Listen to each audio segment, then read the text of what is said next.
3 do livro de Efésios. Espero que vocês estejam ávidos a receber do Senhor. Com certeza estão. Vamos orar.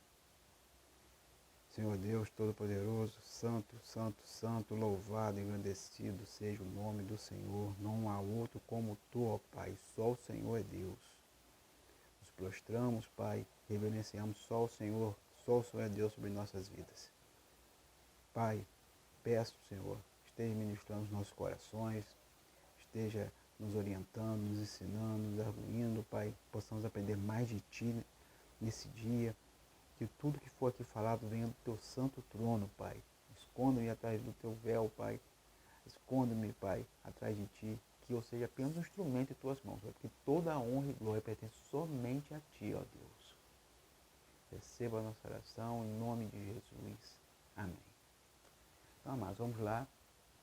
Efésios 3, versículo 1, nos fala assim: Por esta causa, eu, Paulo, sou prisioneiro de Jesus Cristo por vós, os gentios. Se é que tendes ouvido a dispensação da graça de Deus que para convosco me foi dada, como me foi este mistério manifestado pela revelação, como acima, em pouco vos escrevi. Paulo aqui, ele está sob prisão domiciliar em Roma, tá? Ele foi posto nessa prisão porque os líderes religiosos, você está lá no livro de Atos, eles se sentiam ameaçados, né, pelos ensinamentos de Cristo que ele pregava, sobre o evangelho que ele pregava.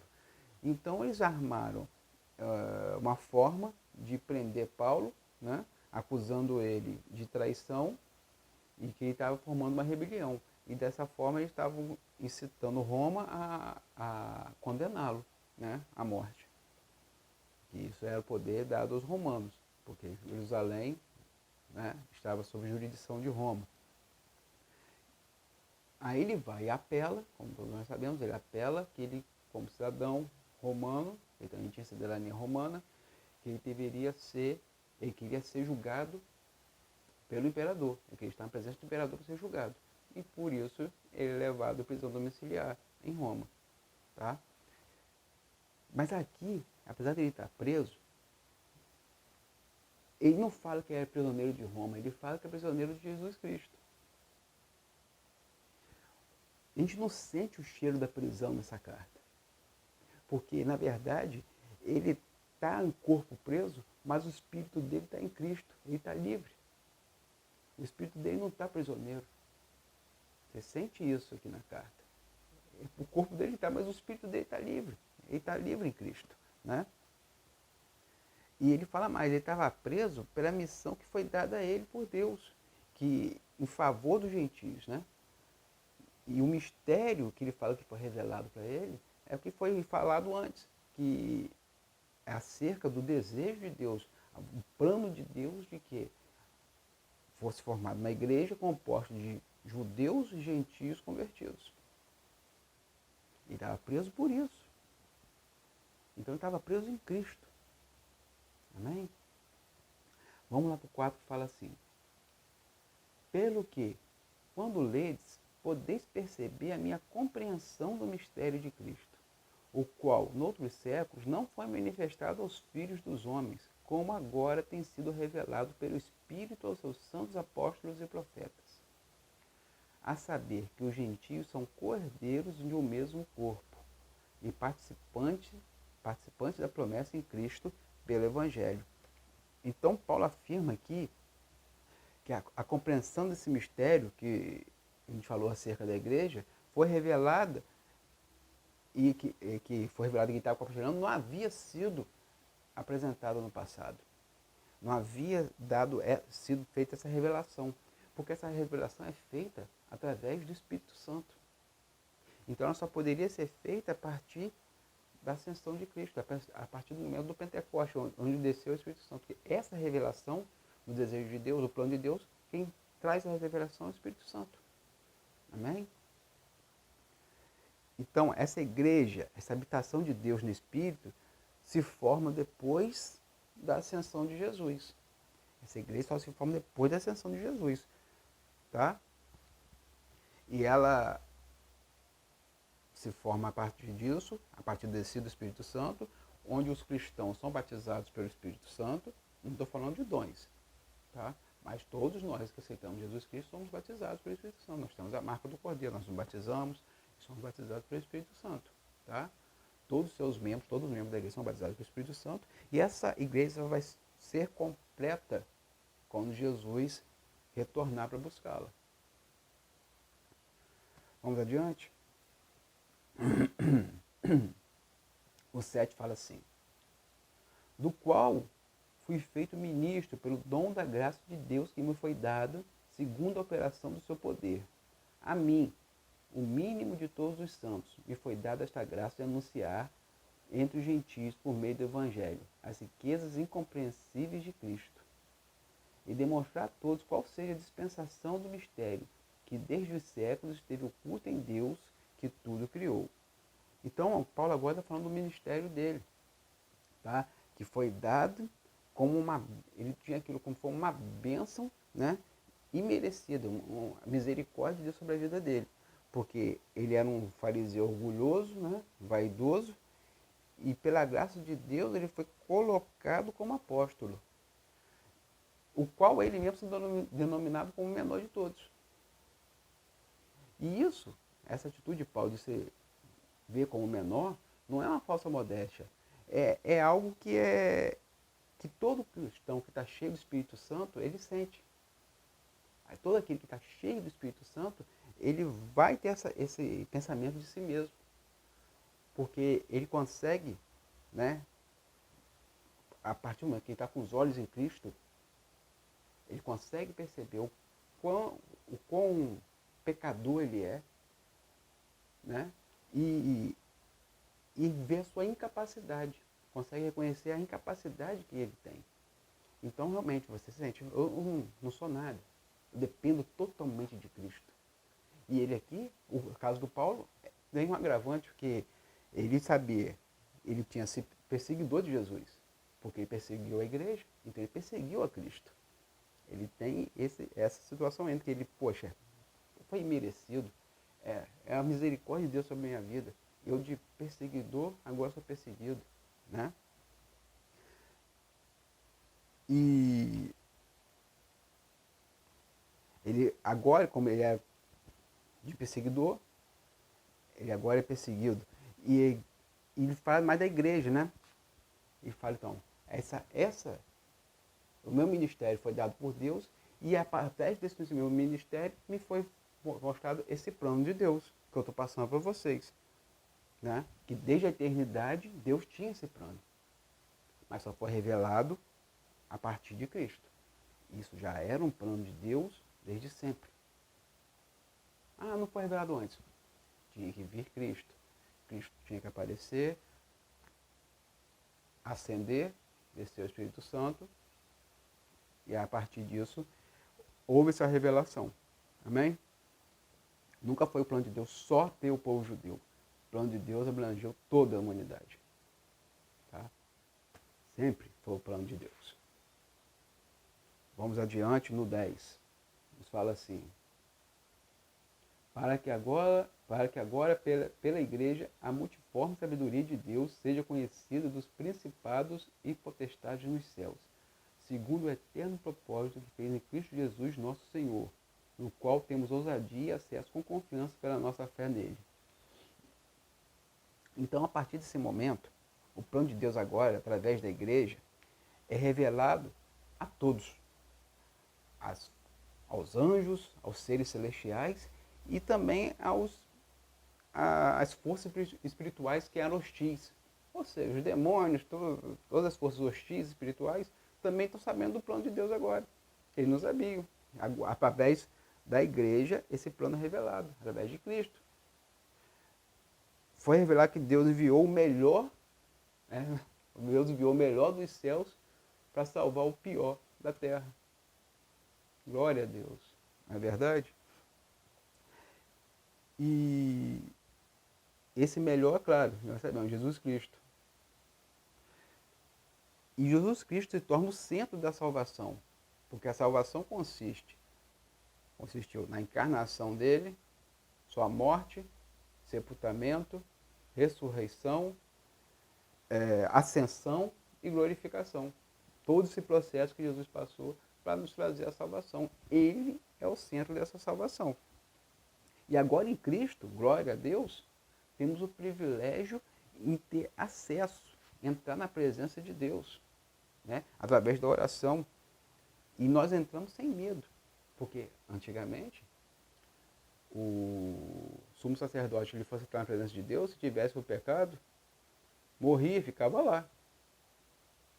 Ele entrava com uma corda amarrada na cintura. Se fosse o caso, ele teria que ser puxado, porque ele poderia morrer lá dentro.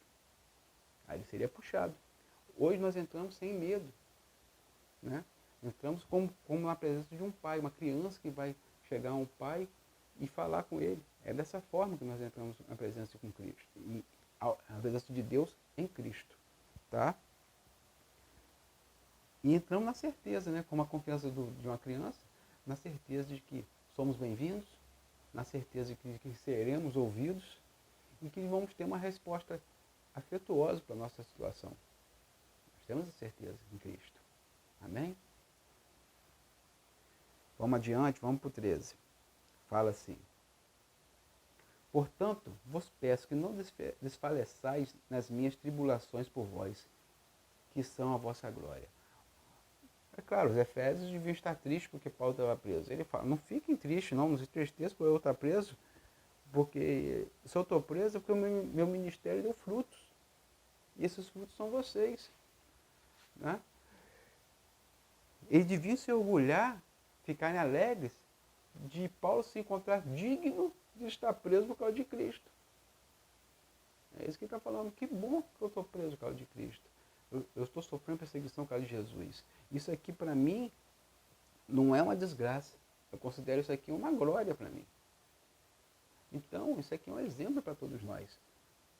Se por acaso nós somos perseguidos, caluniados, falam mentiras sobre nós, nos ofendem porque somos cristãos, ainda mais numa época como essa, que muitos não estão dando testemunho e envergonhando o Evangelho, e o mundo taxa todos como iguais, né? Se um cristão erra, todos são considerados iguais, e você vai sofrer perseguição por isso, dê glória a Deus. É motivo da gente se alegrar, ficar feliz. Se eu me encontro numa situação de estar sendo perseguido porque sou cristão, porque amo Jesus, que bom para mim, grande é o galardão. Grande será o galardão de cada um, perseguido por ser cristão, por amar Jesus, por não negá-lo. Amém? Então vamos adiante. Versículo 14 fala assim: por causa disso me ponho de joelhos perante o Pai de nosso Senhor Jesus Cristo, do qual toda a família nos céus e na terra toma o nome, para que, segundo as riquezas da sua glória, vos conceda que sejais corroborados com poder pelo seu Espírito no homem interior, para que Cristo habite pela fé no vosso coração, a fim de estando arraigados e fundados em amor. Então, pela graça que nos alcançou, Paulo está se pondo a orar aqui ao Senhor. Mas, antes de continuar, é bom frisar o seguinte: João 1,12 nos diz que todos aqueles que receberam Jesus são feitos filhos de Deus, que essa é a vontade, pela vontade de Deus, são feitos filhos de Deus. Ou seja, todos que aceitam Jesus são filhos de Deus, não aqueles que não aceitaram. Aqueles que não aceitaram não são filhos de Deus. Os que aceitaram Jesus, o receberam como Salvador, são filhos de Deus. Mas Paulo aqui fala com Deus, ele sendo o Pai de todos, né? Nos céus e na terra, todos tomam o nome. Mas o que ele está falando aqui em termos de criação, tá? Porque todos são criaturas de Deus. Todos foram criados por Deus. Todos e tudo foi criado por Deus. Então ele está falando aqui em termos de criação, não de salvação. Amém? Aqueles que são considerados filhos de Deus são os que recebem Jesus como seu Salvador. Fazem parte da família de Deus realmente. São adotados por Deus como filhos.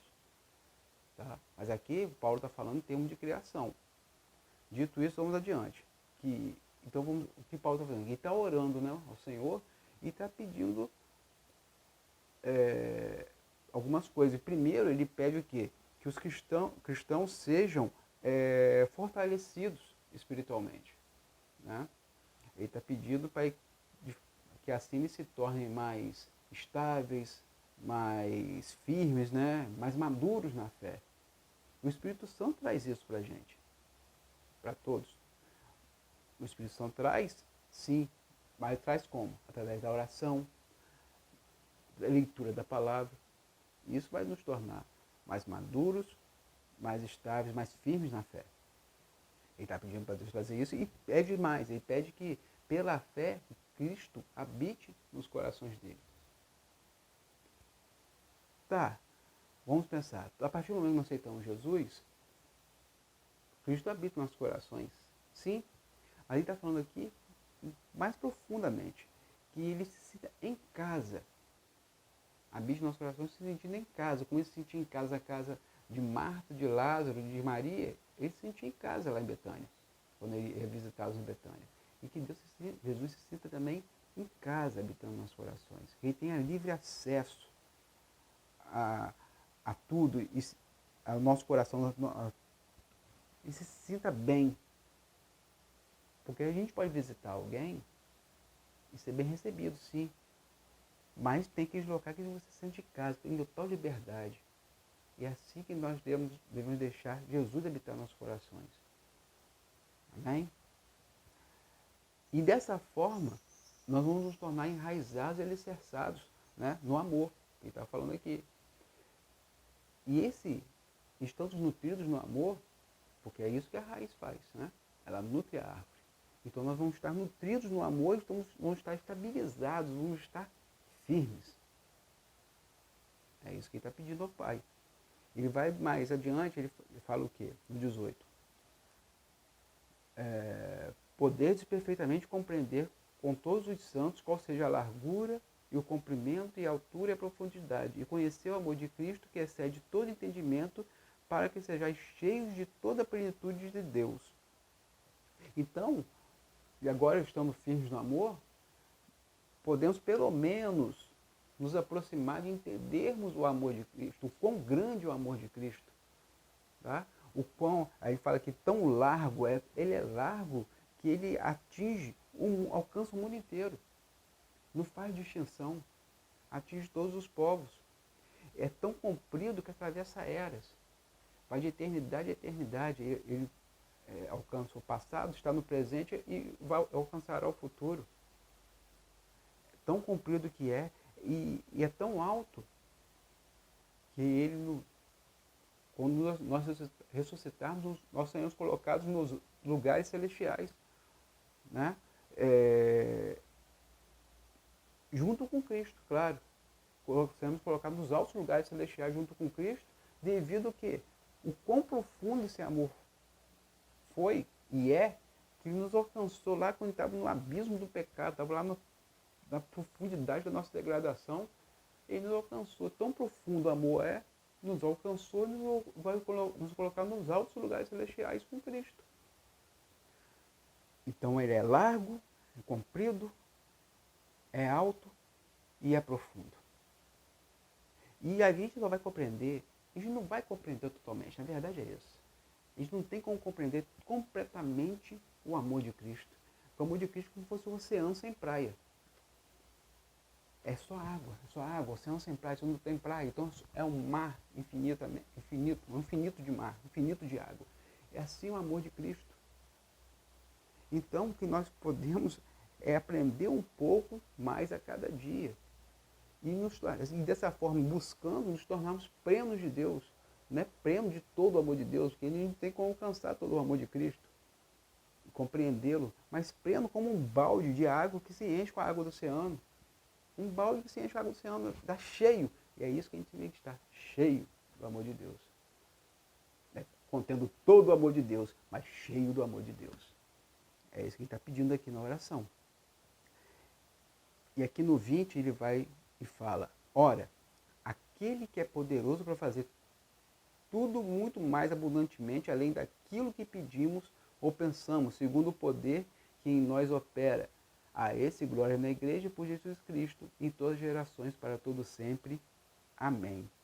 Então, Paulo aqui está terminando a oração dele, consciente de que o pedido dele é ousado e é grande. Os pedidos dele que ele fez aqui são ousados e grandes, mas ele também entende que Deus, né, é poderoso a fazer infinitamente mais do que ele está pedindo, do que nós pedimos, agindo através do poder do Espírito Santo em nossas vidas, tá? O Espírito Santo trabalha constantemente, é sem pausa, é constante. E através desse agir constante de Deus, ele tem certeza de que Deus pode fazer muito mais do que está pedindo. Parece ousado e grande para a gente, mas para Deus é fácil. E ele termina, né, glorificando a Deus, né, dando glórias ao Senhor e afirmando que Deus será glorificado também, né, por todas as eras, né, através da igreja, em Cristo. Ele será glorificado por todas as gerações. E termina dando um amém.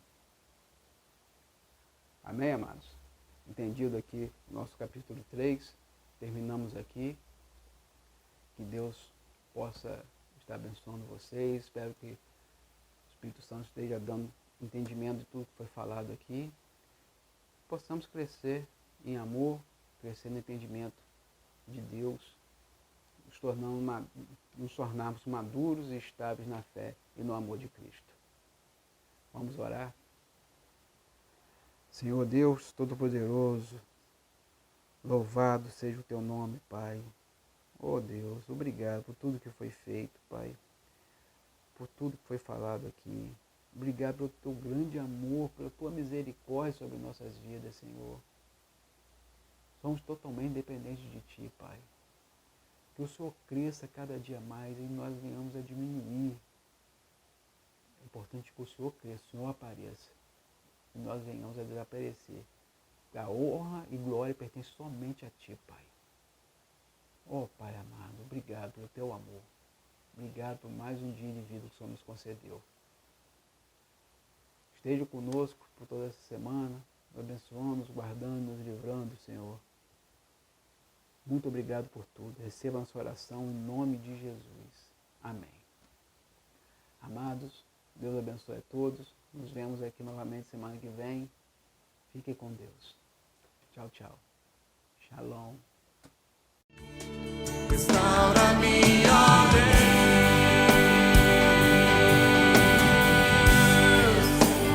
dá-me seu coração,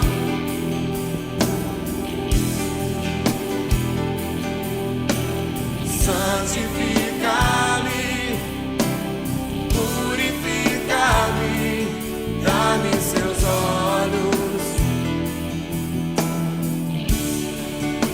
restaura-me, ó Deus,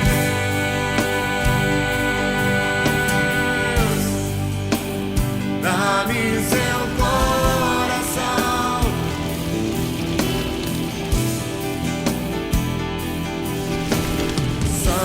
santifica-me, purifica-me, dá-me seus olhos,